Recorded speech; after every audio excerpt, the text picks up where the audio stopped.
বিশ্বৰ নিৰ্বাচনৰ পূৰ্বে পুনৰ শক্তি বৃদ্ধি পালে কংগ্ৰেছৰ সামুগুৰিত এইবাৰ বিজেপিৰ ভেটিত খহনীয়া হৈছে প্ৰায় শতাধিক লোকে এইবাৰ বিজেপি দল ত্যাগ কৰিছে আৰু বিজেপি দল ত্যাগ কৰি কংগ্ৰেছ দলত যোগদান কৰিছে ক'ব লাগিব যে সামুগুৰিৰ সমষ্টিত এতিয়া পুনৰ শক্তি বৃদ্ধি পালে কংগ্ৰেছৰ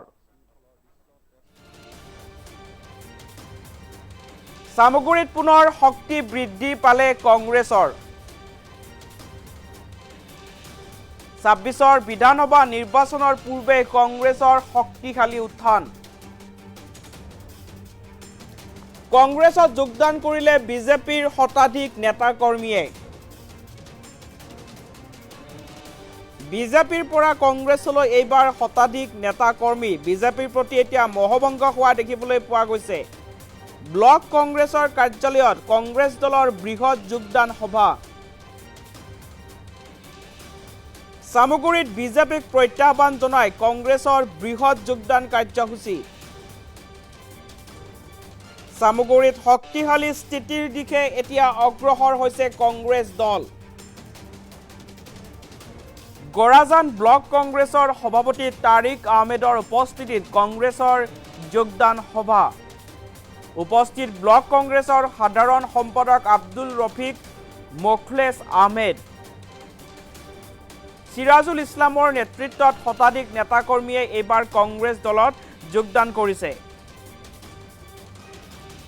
বৰভেটি গাঁও পঞ্চায়তৰ ৫ নম্বৰ ৱাৰ্ডৰ প্ৰাক্তন সদস্য হৈছে সিৰাজুল ইছলাম কংগ্ৰেছত যোগদান কৰা নেতা কৰ্মীক এতিয়া উষ্ম আদৰণি জনোৱা হৈছে এটা গুৰুত্বপূৰ্ণ খবৰ ২০২৬ৰ বিধানসভা নিৰ্বাচনলৈ কেইটামান মাহ বাকী থকা অৱস্থাত এতিয়া কংগ্ৰেছ দলৰ পুনৰ শক্তি বৃদ্ধি পাইছে সামুগুৰি সমষ্টিত এইবাৰ শক্তিশালী ৰূপত দেখিবলৈ পোৱা গৈছে কংগ্ৰেছ দলক কালিৰ দিনটোত বিজেপি দল ত্যাগ কৰি প্ৰায় শতাধিক নেতা কৰ্মীয়ে কংগ্ৰেছ দলত যোগদান কৰিছে ২৬ৰ বিধানসভা নিৰ্বাচনৰ পূৰ্বে এতিয়া বিজেপিত খহনীয়া হোৱা দেখিবলৈ পোৱা গৈছে সামুগুৰি সমষ্টিত এতিয়া বিজেপিৰ ভেটিত খহনীয়া হৈছে কালিৰ দিনটোত শতাধিক বিজেপি নেতা কৰ্মীয়ে দল ত্যাগ কৰিছে আৰু দল ত্যাগ কৰি কংগ্ৰেছ দলত যোগদান কৰিছে উল্লেখ কৰিব লাগিব যে সামুগুৰি সমষ্টিত এতিয়া শক্তিশালী স্থিতিৰ দিশে অগ্ৰসৰ হৈছে কংগ্ৰেছ দল সামুগুৰিত বিজেপিক প্ৰত্যাহ্বান জনাই কংগ্ৰেছৰ বৃহৎ যোগদান সভা অনুষ্ঠিত হৈছে আৰু এই যোগদান সভাতে বিজেপিৰ পৰা কংগ্ৰেছলৈ শতাধিক বিজেপিৰ নেতা কৰ্মীয়ে দল ত্যাগ কৰিছে আৰু দল ত্যাগ কৰি এইবাৰ কংগ্ৰেছ দলত যোগদান কৰিছে যোগদান সভাৰ মন্তব্য আছে মন্তব্য আগবঢ়াইছো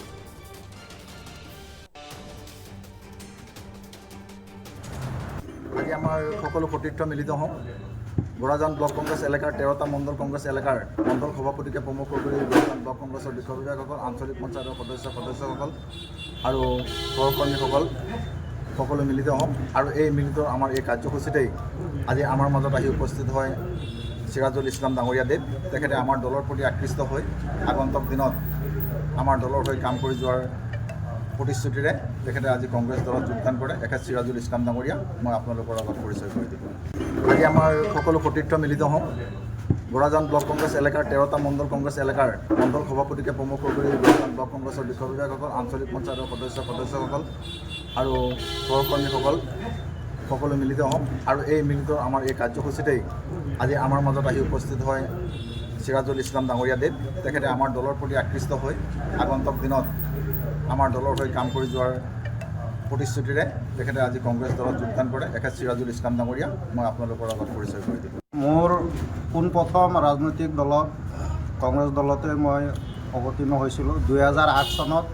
বৰগুটি গাঁও পঞ্চায়তৰ পৰা ৬ নং ৱাৰ্ড আছিল তেতিয়া আমাৰ বৰগুটি গাঁও পঞ্চায়তৰ শিমলগুৰি গাঁৱৰ তাৰ পৰা জয়ী হৈ ইগান্দাৰ মিছেছ আমাৰ যে এতিয়া ব্লক কংগ্ৰেছৰ যিজন সভাপতি তেওঁৰ মিছেছ তেতিয়া প্ৰেচিডেণ্ট আছিল তেতিয়াৰ পৰা আমাৰ বৰগুটি পঞ্চায়ত কংগ্ৰেছৰ ভেটি যিটো মজবুত এই আমাৰ বৰগুটি পঞ্চায়তত তেতিয়াৰ পৰাই মজবুত আছে আজিলৈকে আছে বিজেপিৰ ইমান ক্ষমতা থকাৰ পিছতো এইবাৰো আমাৰ বৰগুটি পঞ্চায়তত কংগ্ৰেছে তাত সভাপতি বা আমাৰ পঞ্চায়ত দখল কৰিব পৰা নাই আমাৰ সভাপতি আঞ্চলিক সদস্য সকলো মিলি আমাৰ বৰগুটি পঞ্চায়ত কংগ্ৰেছে জয়ী হৈছে কংগ্ৰেছে দখল কৰি আছে আৰু মই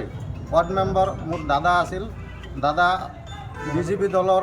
সমৰ্থিত আছিল জালালুদ্দিন তেখেতকো বুজাই মেলি তেখেত জয়ী হৈ আহিছে। দাদাৰ মানে আমাৰ পৰিয়ালৰ হেৰিত মই দাদাৰ লগত আছিলোঁ। এইবাৰ যিটো পঞ্চায়ত ইলেকশ্যন আছিল এইটো এছঅ'বিটো নতুন হৈছে, আগৰ দৰে পঞ্চায়ত ইলেকশ্যন হোৱা নাই। সেইকাৰণে আমি কোনো দলৰ হৈ আমি ভোট তাত হেৰি কৰা নাই। একমাত্ৰ আমাৰ দাদাৰ কাৰণে ৱাৰ্ড মেম্বাৰ জয়ী হৈ আহিব লগা দাদাৰ কাৰণে আমি লাগি আছিলোঁ। বিজেপি দলৰ পৰা জয়ী হোৱাৰ পিছত তেখেতক বুজাই মেলি তেখেতক কথাত ৰাখি ইগানদাৰৰ লগত লগ লাগি তাৰপিছত আমাৰ সভাপতি যিজন এতিয়া হৈছে আমাৰ কংগ্ৰেছ দলৰ পৰা সভাপতি হৈছে। আৰু মই অতি আনন্দিত হৈ আৰু ইগানদাৰ যিটো সঁহাৰি আগৰ পৰা পাই আহিছোঁ এতিয়াও পাম আশা ৰাখিছোঁ। আৰু আমাৰ কৰ্মীক বৰবতী পঞ্চায়তত সৰহসংখ্যক আমাৰ কংগ্ৰেছৰ কৰ্মীক আছে, জ্যেষ্ঠ উপযুক্ত কৰ্মীক আছে। আৰু আমাৰ বৰবতী পঞ্চায়তৰ পৰা লৈ আমাৰ ডিষ্ট্ৰিক্ট ডিষ্ট্ৰিক্টলৈকে আমাৰ যিটো ৰাজনৈতিক যিটো আমাৰ প্ৰচাৰ চলে, কাম চলে, সেইটো আমাৰ কংগ্ৰেছ দলতে সন্তুষ্ট থাকোঁ। আৰু কামো খুব সুন্দৰকৈ হয়, তাত কোনো আমাৰ অসুবিধা নহয়। সেই গতিকে আমি বিজেপিৰ কথা কোনো চিন্তা নকৰি মই পুনৰ কংগ্ৰেছ দলতে যোগদান কৰিছোঁ। মোৰ পোনপ্ৰথম ৰাজনৈতিক দলত কংগ্ৰেছ দলতে মই অৱতীৰ্ণ হৈছিলোঁ। 2008 চনত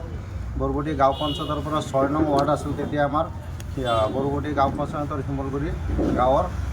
তাৰ পৰা জয়ী হৈ ইগানদাৰ মিছেছ আমাৰ যে এতিয়া ব্লক কংগ্ৰেছৰ যিজন সভাপতি তেওঁৰ মিছেছ তেতিয়া প্ৰেচিডেণ্ট আছিল। তেতিয়াৰ পৰা আমাৰ বৰবতী পঞ্চায়ত কংগ্ৰেছৰ ভেটি যিটো মজবুত, এই আমাৰ বৰবতী পঞ্চায়তত তেতিয়াৰ পৰাই মজবুত আছে, আজিলৈকে আছে। বিজেপিৰ ইমান ক্ষমতা থকাৰ পিছতো এইবাৰো আমাৰ বৰবতী পঞ্চায়তত কংগ্ৰেছে তাত সভাপতি বা আমাৰ পঞ্চায়ত দখল কৰিব পৰা নাই। আমাৰ সভাপতি আঞ্চলিক সদস্য সকলো মিলি আমাৰ বৰবতী পঞ্চায়ত কংগ্ৰেছে জয়ী হৈছে, কংগ্ৰেছে দখল কৰি আছে। আৰু মই ৱাৰ্ড মেম্বাৰ, মোৰ দাদা আছিল, দাদা বিজেপি দলৰ সমৰ্থিত আছিল জালালুদ্দিন, তেখেতকো বুজাই মেলি তেখেত জয়ী হৈ আহিছে। দাদাৰ মানে আমাৰ পৰিয়ালৰ হেৰিত মই দাদাৰ লগত আছিলোঁ। এইবাৰ যিটো পঞ্চায়ত ইলেকশ্যন আছিল এইটো এছঅ'বিটো নতুন হৈছে, আগৰ দৰে পঞ্চায়ত ইলেকশ্যন হোৱা নাই। সেইকাৰণে আমি কোনো দলৰ হৈ আমি ভোট তাত হেৰি কৰা নাই। একমাত্ৰ আমাৰ দাদাৰ কাৰণে ৱাৰ্ড মেম্বাৰ জয়ী হৈ আহিব লগা দাদাৰ কাৰণে আমি লাগি আছিলোঁ। বিজেপি দলৰ পৰা জয়ী হোৱাৰ পিছত তেখেতক বুজাই মেলি তেখেতক কথাত ৰাখি ইগানদাৰৰ